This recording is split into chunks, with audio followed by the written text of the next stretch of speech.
Welcome to Murfreesboro Storytellers.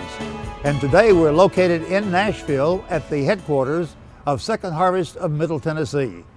We are pleased to be able to tell you about this wonderful program and also tell you of the local interest in Murfreesboro and Rutherford County.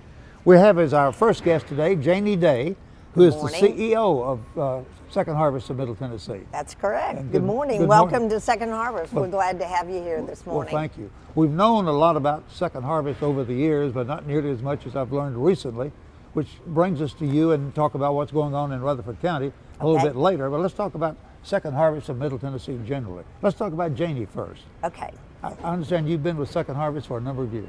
I have. I've been with Second Harvest for 28 years now. I came in 1988, July the 1st, but Second Harvest was actually founded in 1978. And my background is in nonprofit management. My father was a United Way executive for many, many years, and my mother was a public health nurse and the assistant director of a public health department in Kansas City. So sometimes people say this profession kind of came naturally to me. One of the things that my parents taught me very early on was that service above self was a very honorable profession, and I've taken it to heart. And it's something I've actually devoted my entire life to. I wholeheartedly agree with you. Somebody said service is defined as the rent we pay for the space we occupy on earth. Absolutely, absolutely. How did Second Harvest get started? Where did it originate? Okay, it originated in 1978, and a group of individuals here in the Nashville area who were dealing with the issues of hunger in our community. And there were government officials, there were church officials, there were community volunteers, there were legislators. All of those came together in a partnership and had learned about an organization called Second Harvest out in Phoenix, Arizona, about the food bank that was there. It's called the first food bank in the country. And so they made a trip out there, they discovered the work that they did, and they decided to come back and incorporate. And the whole premise behind a food bank is that we solicit food from the food industry and from individuals, and then we redistribute it back out to individuals and other 501c3 nonprofit organizations that have a meal component as part of their program. So, you know, the grocery stores and the wholesalers and those vendors don't want 5,000 agencies at their back door asking for food. And so it's really, we're kind of the redistributor of that product. Last year we distributed about 31 million pounds of food, not only here in Davidson and Rutherford counties, but we cover 46 counties in Middle and West Tennessee. How far west do you go? We go all the way over to Gibson County. So our square mile is about 20,000 square miles of service area, most of which is very rural that we're serving. And the need in those communities, as I know it is in Rutherford County, is very high. You know, a lot of manufacturing jobs have left, and you know, people can't find work, and people have been employed for a number of years. We went through the recession. Things are improving for people, but we aren't back to where we were prior to the recession. Is there a national organization that you're a part of, or is each Second Harvest independent of each other? Well, each of us are independent, but we are part of a national organization. We're called member affiliates. And there are over 200 of us across the country. So every county and every state is covered by a Feeding America food bank. We may not all have the same names, but here in Tennessee, we actually have 3 Second Harvest food banks. We have one here, one in Knoxville, and one in Gray, Tennessee. And then we have the Food Bank of Chattanooga, and then we have the Mid-South Food Bank in Memphis. So all of our state is covered by a Feeding America, but we have the largest service area of 46 counties. So we actually have half of the state that we're serving. Tell me again how many tons of food you distribute in a year's time? Well, last year we distributed over 31 million pounds, which equates to about 26 million meals that were provided. That's just here in my 46 counties. Across the country, there are over 50,000 nonprofit organizations that benefit, and there are billions of pounds that are distributed across the country to feed hungry people each and every day. And the products that you distribute come from wholesalers and retailers? Correct. So they come come from wholesalers, retailers, brokers, individuals like Okay, all yourself, right. because we also do food drives as well. Sure. So it's a combination of those. Our large donations primarily come through those avenues, or they come through USDA commodities. We also distribute those throughout our service area. We have a great program called Middle Tennessee's Table, in which we're picking up retail store product, most of which is perishable, but sometimes it's non-perishable food item. And it's a great program because we're getting frozen meats. So the meats on the last day that they're on the shelf, we freeze those at the store level, and then we pick those up either the next day or that day that they actually freeze them and bring them back. We go through them with volunteers to make sure that everything's okay, the packaging's still good, there aren't any expiration dates, etc. And then we're going to redistribute those back out to agencies and individuals in our service area. So folks like Publix and Kroger and Walmart and now Sprouts in Rutherford County are all contributing to this. And in addition to that, we work with a lot of farmers now. We have lots and lots of farms in our community. And in fact, we have a farm down in Rutherford County that we've been working with for the last year or two. And they actually have a great fundraising event where they grow sunflowers, and then you could go out and have your picture made there. It's the Beatty Farm. I was going to say, it sounds like the Yeah, Beatties. it is. It is the Beatty Farm, and you get your picture made, and that's a donation to Second Harvest. And last year they were able to raise over $2,000 with just that very simple event that went to help feed hungry people in Rutherford County. Now, how do farmers supply food to you? Would it be like beef and? Well, we have gotten donations of protein items, but mostly they're potatoes and kale and lettuce and tomatoes and those kinds of things, beans and those kinds of things. These are products that after the farmers have gleaned their fields the first time and they're going to sell that product, well, then they have a lot of times other product that maybe doesn't meet the standards of a commercial buy. So then what they'll do is they'll donate that product. Previously to donating it, it was being plowed under or either given for cattle feed. But today we can feed hungry people, so we get volunteers out there to help us glean those fields, bring that product in. It's great product. It may not be perfectly round or perfectly, of the structure or big thing of lettuce, but it's still great lettuce that we can feed hungry people with. And now farmers can actually take a tax donation on behalf of that donation, whereas previous to last December, they were not able to do that. So we have more and more farmers that are getting engaged with us because they do want to give back. They know how difficult it is sometimes to even feed their own families. And so they want to give back to their community to help feed others. Now, how do consumers know about the availability of these items, goods? Well, we do a lot of media and information. We have a web page, we have a Facebook page, we have a Twitter account now. All of those things are spreading the word about the work that we do and the agencies that are engaged with us. In Rutherford County, we have over 20 plus agencies that are engaged with us, and we're always promoting the good work that they do. You'll see us a lot of times in the TV or on newspaper ads or things like that. In fact, we're getting ready for the Miss Cheap's Penny Drive, and so we're excited about that opportunity that's coming up, and we hope, school children and businesses will get engaged and get those cans, fill those up, and help us to feed hungry people in Rutherford County. It's and most people in your county, if they need help, they kind of know where to go, but they can also call 211. That also gives them direction depending on whether it's child care, food assistance, utility assistance, etc.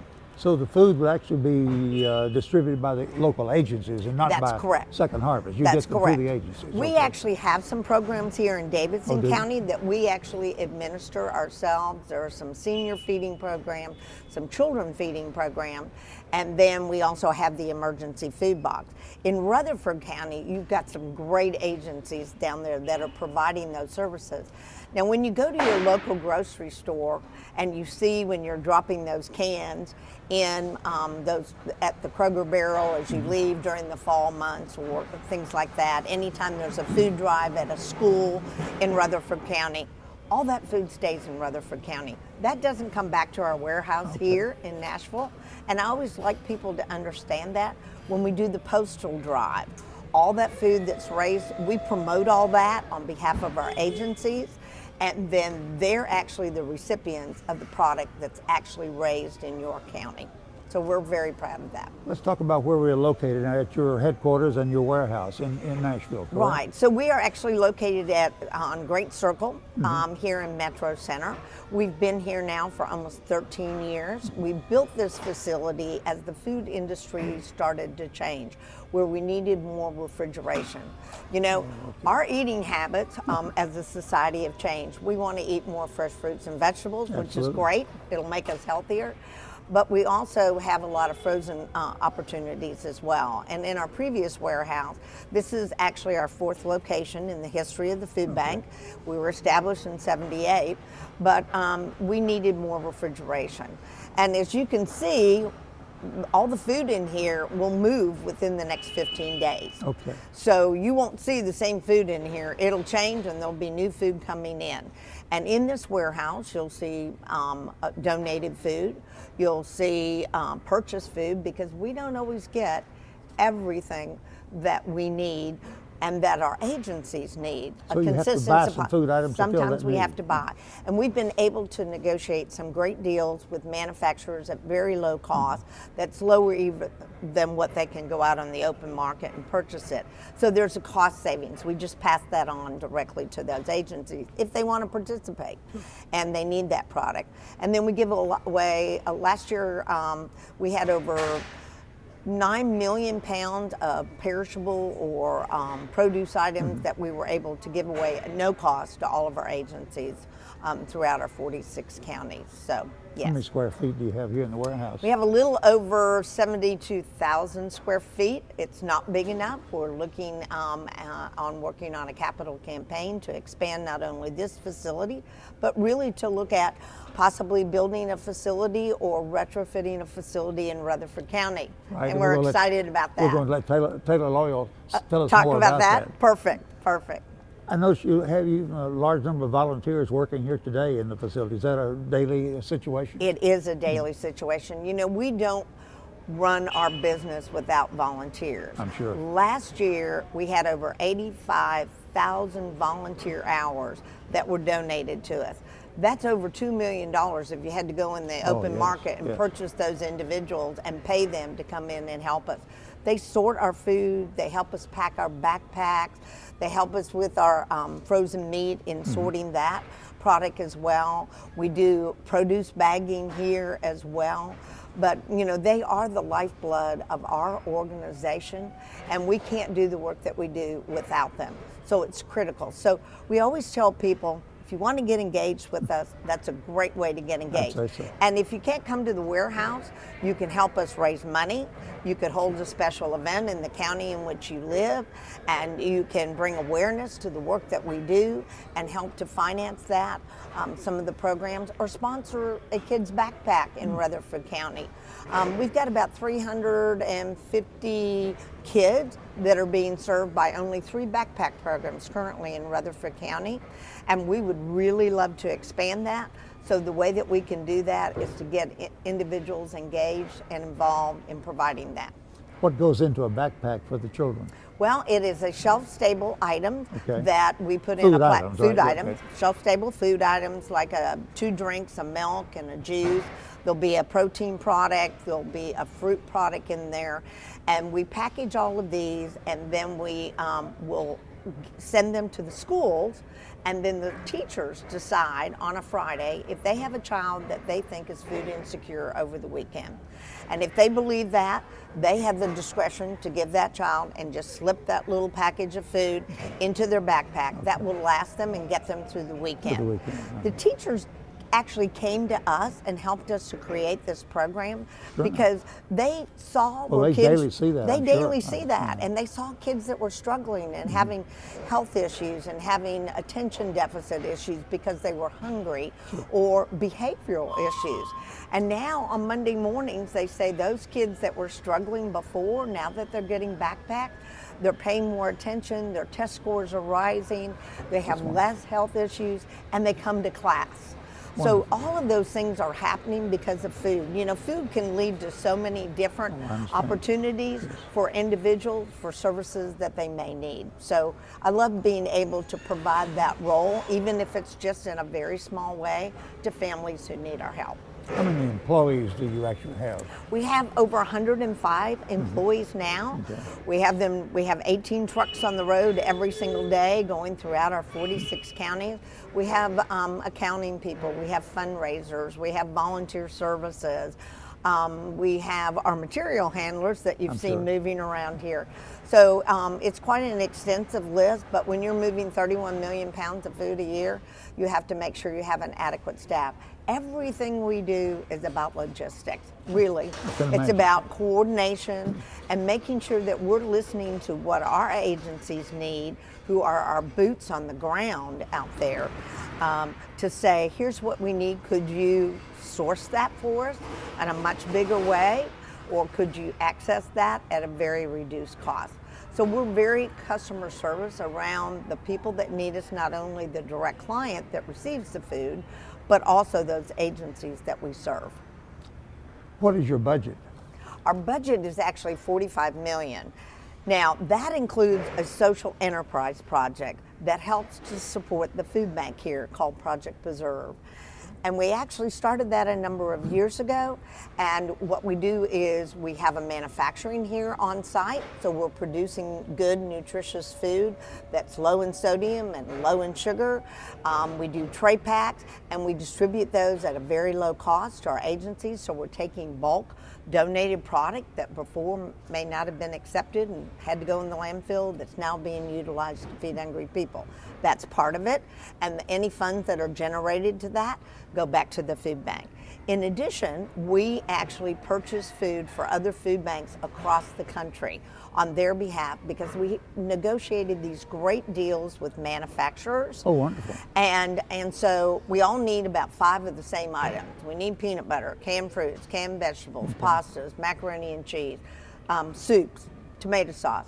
So all of those items, if we can purchase those at a low cost or produce them here in our own facility. Didn't realize you do production. Yes, we do, and we're very proud of that. We're a USDA manufacturing facility. We're the only food bank in the country that has that designation at this time, and so we're very proud of that. And we've won a number of awards for that as well. So that's a big portion of that $45 million.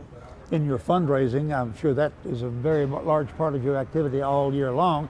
I know some familiar names, Alvin and Sally Beeman Foundation. Absolutely. Throughout the building and various parts of the facility. Yes, we do.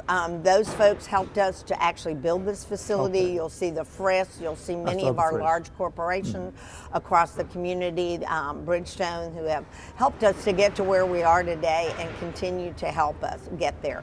You know, with every dollar you donate, we can provide 4 meals. And we do that because we're combining it not only with purchased food when necessary, but because of the donated product that we're able to distribute either at no cost to those agencies. So we're very proud of that number. Sure. We're also very proud of our 96 cents out of every dollar goes to feeding hungry people, efficiency rating. We try to take those dollars that were given.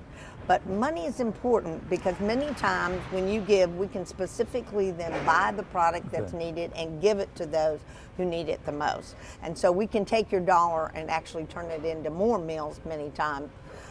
So we appreciate those dollars. Yeah. Well, wonderful. Janie, thank you so much. This is very interesting and very revealing.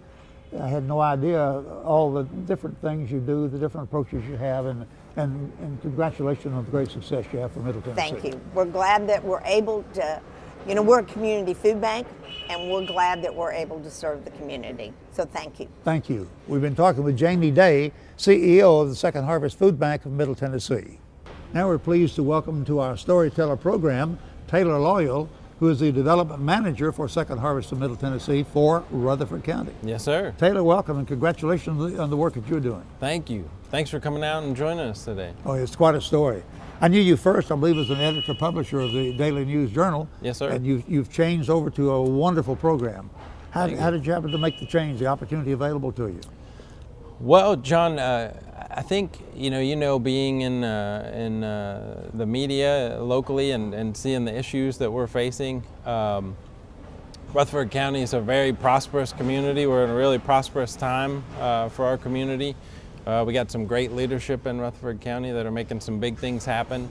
But there are a lot of people in our community that are still struggling, and I think through my work at the Daily News Journal, I became more aware of those folks and sort of become more aware of the role that Second Harvest is playing in helping those folks out.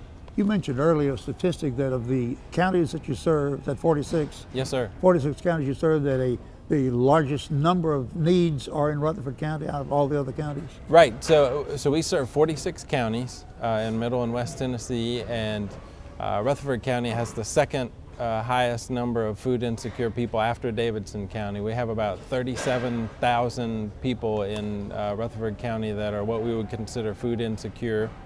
The neat thing about that is the second largest response to that need is in Rutherford County. So after Davidson County, of the about 31 million pounds of food, as Janie mentioned, that's distributed throughout those 46 counties, more than 3 million pounds of food is distributed in Rutherford County. So you're meeting a lot of needs in Rutherford County. Yes, sir. Now, what are you doing as a development manager now with Second Harvest in Rutherford County? So we're really trying to do two things: raise awareness and raise funds for our mission. We work with some great partner agencies in Rutherford County. We work with Greenhouse Ministries, Midland Baptist Church, Salvation Army, Journey Home, a lot of the ones that folks might be familiar with, to help get food to them and out to their clients. But then the exciting part is, I always tell people, as overwhelmed as I've been about the need that's in Rutherford County, I think I'm equally overwhelmed by the response to that need and how many people and companies and civic organizations are willing to step up and help. So we work with some individual donors like Sean and Jennifer Kaplan, who you know. Oh, yes. They help us put on mobile pantries at Greenhouse Ministries, for example, where we're able to feed about 250 families all in one day. We do our mobile pantries. We'll set up in Greenhouse Ministries parking lot, and one of the 18 tractor trailers that Janie mentioned will pull in. We'll set up tables in their parking lot, and people will be able to come through with grocery carts as if they were grocery shopping in like a farmer's market, and it's just what we would call one-day food distribution. And that mobile pantry will provide enough food for about 250 families for 1 to 2 weeks.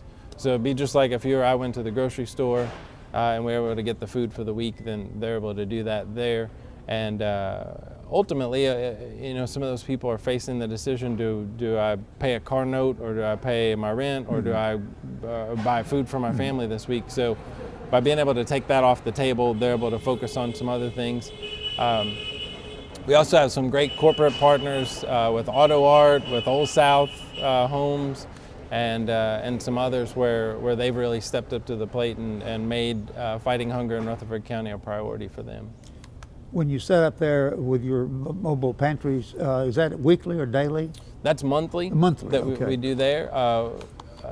But we have those throughout the county, different locations. Oh, a number of different locations. Yeah, so that's a good one for downtown Murfreesboro. Sure. We also work with Midland Baptist Church out in the county to do that as well, and some other churches in the area too.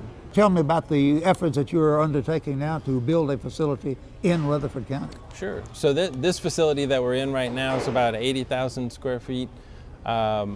We're bringing food in from, as Janie mentioned, grocery stores, food drives, farms that we get a lot of food from, and it's brought up here and sorted by volunteers and then distributed out to those partner agencies. So what we've realized is we need to go to more of a hub and spoke model. Okay. Where, right now this facility being responsible for 46 counties, some of our truck drivers are leaving at 2 and 3 in the morning to get out to go to where they got to go. So our plan is to expand this facility here, to expand our volunteer area so we can sort even more food. But then also put a facility in Benton County and then put a facility in Rutherford County. And so the facility in Benton County would serve about 14 of those counties, and the facility in Rutherford County would serve about 15 of them, and then this facility here would keep the remainder of those counties. Do you have volunteer opportunities in Rutherford County yet? We do through our mobile pantries, as I mentioned. Yes. Folks can come out. Usually those you need about 75 volunteers to come out and help set that food up for those folks to come through. Also with our backpack program there, people can come out and put together those backpacks that are going to the students over the weekend. And then of course when that facility is there, that'll be a great opportunity for companies to come out and bring employees or just individuals or church groups come out and get involved. Now you're having a fundraising campaign underway for the facility in Rutherford County? We do. In total it's about a $20 million capital campaign, but For Davidson and Rutherford? for I see. Davidson, Okay. Benton, and Rutherford. How would anybody donate or contribute money? Well, at this point, we're looking for some people, some leaders Okay. to really step up and make Okay. some big donations. And then as we get a little further into that, we'll be reaching out to people. Okay. What we need help with constantly is just folks to help out with our annual campaign, just the work that we do day in and day out. And as I believe, as Janie mentioned, every dollar donated equals 4 meals. It's amazing. And the thing that I was most impressed with as an outsider coming into this organization is that 96 cents of every dollar donated goes directly to feed hungry people. That's so tremendous. that's has been a really impressive thing for me. Anything closing that you'd like to mention that we didn't touch on? No, just thank you for coming today. It's an honor. I watch Storytellers all the time, do you? and it's an honor to have you all here today. Well, we appreciate it very much, and this is such a revealing story that you and Janie have told about Second Harvest Food Bank. We wish you well. Thank you. Thank you. Taylor Loyal, who is the Development Manager for Second Harvest Food Bank in Rutherford County, and Janie Day, who is CEO of Second Harvest Food Bank. Thank you for joining us for Murfreesboro Storytellers.